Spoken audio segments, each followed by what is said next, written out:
مریم نواز بھی انہوں نے BMW لی, کوئی مڈل ایسٹ سے کسی ان کو تحفہ ملا.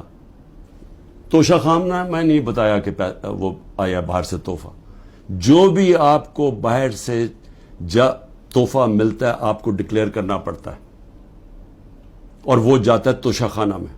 انہوں نے توشہ خانہ میں نہیں دیا, اور اسی کو گاڑی کو پھر استعمال کر کے آگے بیچ دیا, اور بڑے نفع کے اوپر. یہ بھی سیدھی چوری ہے.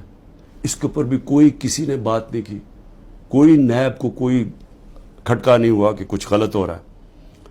پھر آگے چلیں.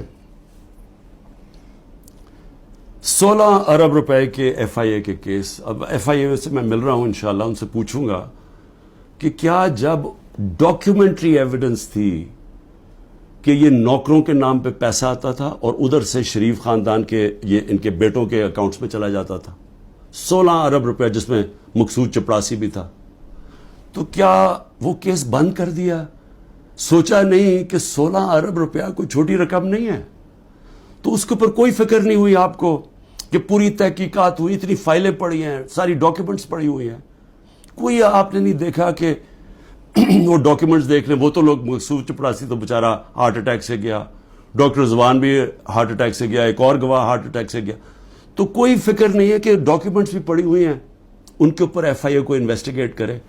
نہیں, کیونکہ یہ آپ قانون کے اوپر ہیں لوگ, ان کو یہ چوری بھی کریں سب کچھ معاف ہے.